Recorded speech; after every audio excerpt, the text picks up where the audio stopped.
Bila mana tiupan sangkakala kali yang kedua, semua dibangkitkan oleh Allah Subhanahu wa taala, kita dalam keadaan tidak ada pakaian. Aisyah tanya pada Rasulullah, wahai Rasulullah, kalau kata bangkit tak ada pakaian, tak malu ke? Telanjang, tak malu ke? Malulah. Lalu kata Rasulullah, wahai Aisyah, ketika itu dah tak ada rasa malu. Waktu itu kita semua akan dibangkitkan, kesemuanya tengok ke langit, memandang ke langit, hanya fikir berkenaan dengan dosa ke pahala, dosa ke pahala, dosa pahala. Itu yang akan kita fikirkan. Syurga ke neraka, syurga ke neraka, itu yang akan kita fikirkan. Dan juga kita semua akan berjalan menuju ke padang mahsyar. Di padang mahsyar, kesemua makhluk akan dikumpulkan oleh Allah, dan juga kita akan menunggu hisab kali yang pertama adalah selama 45,000 tahun. 45,000 tahun kita akan tunggu hisab untuk kali yang pertama. Cuba kita bayangkan, umur kita baru 20, 21, 25. Cuba kita bayangkan berapa lama 45,000 tahun. Maka ketika dalam keadaan tersebut di padang mahsyar, kita dalam keadaan yang huru-hara. Huru-hara. Semua akan fikir berkenaan dengan diri sendiri. Dosa aku tak cukup ni, dosa aku banyak ni, pahala sikit masa buat amalan dekat atas muka bumi. Dosa sikit. Ketika itu kita akan merasakan bagaikan peluh ini. Ada orang yang rasa peluh takat, betul. Ada orang yang rasa peluh dia takat buku 5 buku dali. Ada orang yang merasakan peluh dia paras dada. Ada orang yang merasakan lemah, bagaikan lemah. Peluh ini bagaikan ada di parah hidung. Peluh sendiri. Peluh ni bukan macam air laut, bukan macam air sungai. Air peluh yang berlengah, yang bau busuk. Itu yang akan kita rasa pada hari akhirat esok dalam keadaan yang lemas, orang yang terlalu ramai. Dan juga ketika itu matahari kita akan merasakan bagaikan sejengkal di atas kepala. Cukup panas ketika itu, ketika pada hari akhirat esok. Cuba kita bayangkan, ketika itu kita dalam keadaan yang huru-hara, pakat cari mak, pakat cari pak, pakat cari tuan, pakat cari nenek, pakat cari anak, minta pahala, cari balik kawan, hang hutang aku dulu bagi pahala kat aku. Ketika itu sebab apa? Takut sangat jumpa dengan mak. Kalau cik ni banyak dosa ni, macam mana pahala tak banyak? Hang siapa? Aku tak kenal. Mak tak kenal kita. Sebab apa? Ketika itu memang semuanya pakat fikir masing-masing. Dan ketika itulah dalam hadis Sunan At-Tirmizi, Sunan Abi Daud juga ada menyebutkan bahawa ketika itulah kita akan mendengar satu suara yang akan keluar daripada langit. Suara daripada Allah Subhanahu wa taala. Allah akan tanya kepada seluruh makhluk yang ada di padang mahsyar. Allah Subhanahu wa taala Muhammad.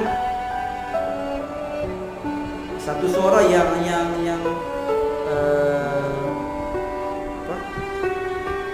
Man mulku yaum, siapa kerajaan pada hari ini? Okay? Man mulku yaum, siapa kerajaan yang ada pada hari ini? Tetapi Allah Subhanahu wa taala, kita akan dengar suara tadi ni adalah Allah akan menggambarkan sifat Allah, iaitu sifat yang al-muntaqim. Limanil mulku yaum. Limanil mulku yaum, dalam Quran ada sebut. Limanil mulku yaum, siapa kerajaan yang ada pada hari ini? Allah akan menggambarkan sifat Allah, yang mana sifat Allah yang disebut sebagai Al-Muntaqim. Al-Muntaqim adalah sifat Tuhan yang maha pembalas dendam. Ketika itu kita akan dengar suara daripada Allah, suara macam ni. Limanil mulku yaum, siapa kerajaan pada hari ini? Itulah yang akan kita dengar. Dan ketika itu kita semua dalam keadaan yang kalut, pakai cari pahala. Tak mana tu ada pahala.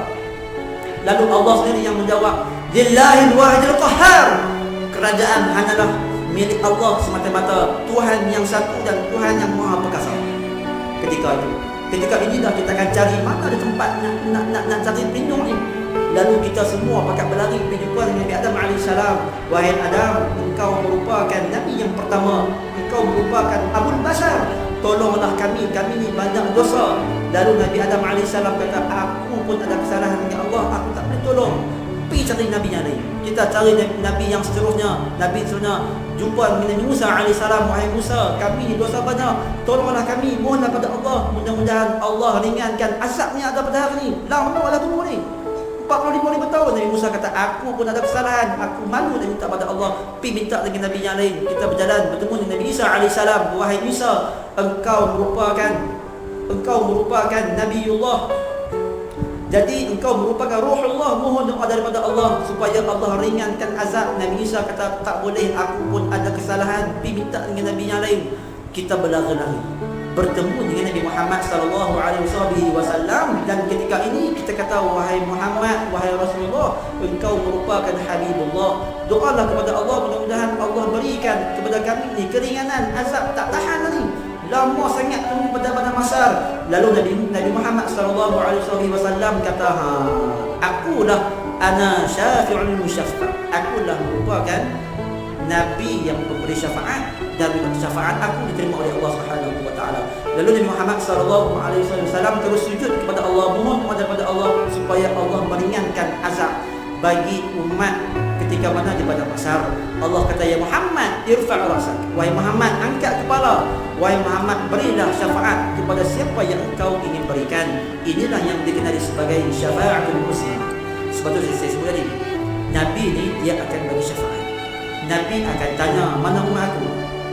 Cuba kita bayangkan pada hari akhirat ini, kita angkat tangan, Nabi, ni tengok ni. Tiba-tiba Nabi jalan, tak ada. Kita waktu dalam keadaan umur, dalam keadaan kita ni tak tahu, kita angkat tangan, Nabi tengok ni, Nabi tengok ni, bagi syafaat kat kami ni. Nabi jalan, tak tengok kita, apa yang akan kita rasa ketika itu. Maka sebab itulah kita nak bagi rasa, sebab tu kita angkat tangan kali ni. Sebab kita bayangkan bagaikan Nabi nak bagi syafaat, kita angkat tangan, Nabi tengok ni. Tiba-tiba Nabi tengok kita, seronok kita, alhamdulillah, Nabi pandang kita. Ketika inilah dalam hadis menyebutkan bahawa Nabi pesan kepada para sahabat, cari aku di 3 tempat. Yang pertama, yang kau cari aku di tiang Siratul Mustaqim, di tiang Sirat. Aku akan tunggu kamu di situ, kata Rasulullah kepada para sahabat secara khususnya, umum pada kita. Yang kedua, cari aku di Telaga Al-Kautsar. Yang ketiga, cari aku dekat Al-Mizan. Nabi Muhammad bila diberikan oleh Allah Subhanahu wa taala apa kelebihan untuk bagi syafaat, lalu Nabi Muhammad berlari-lari.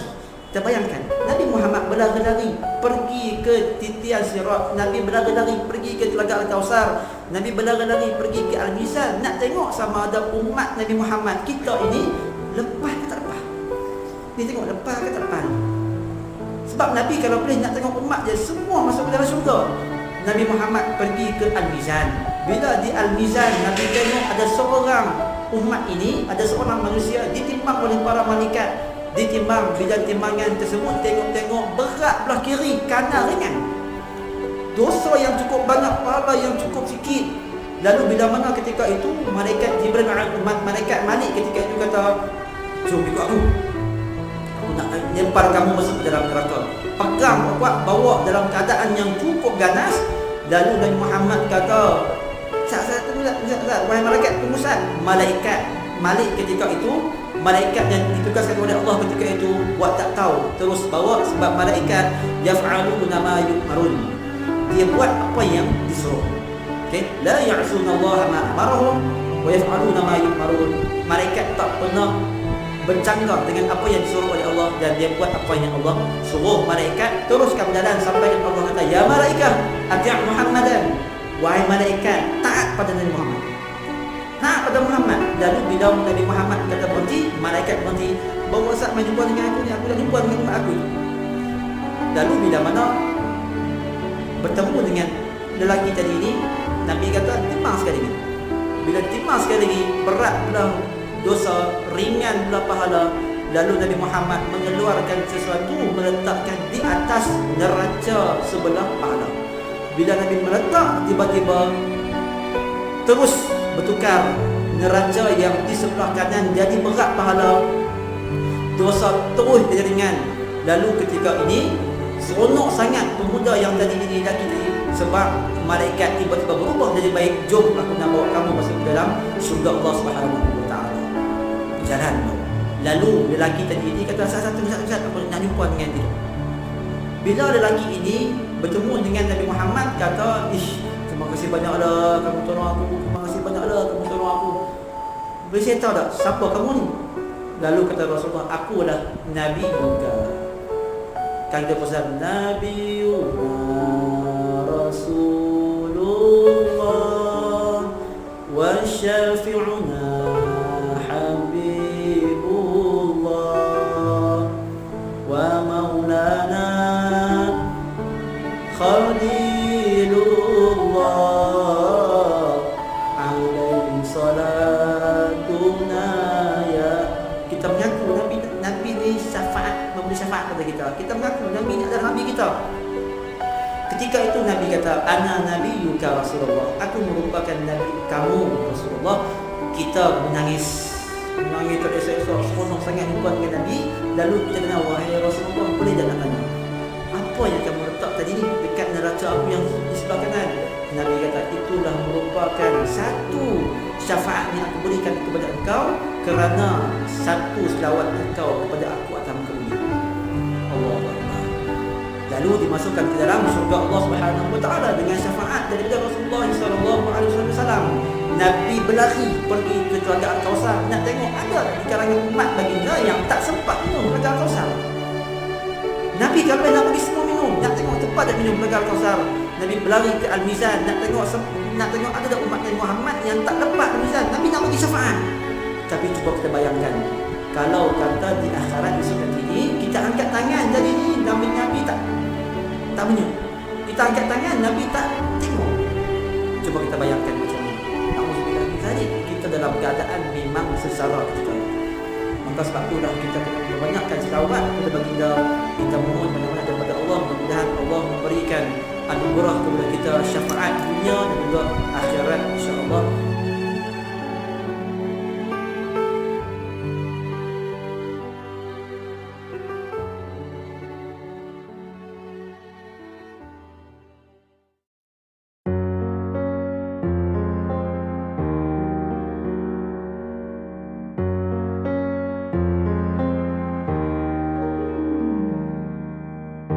حسبي ربي جل الله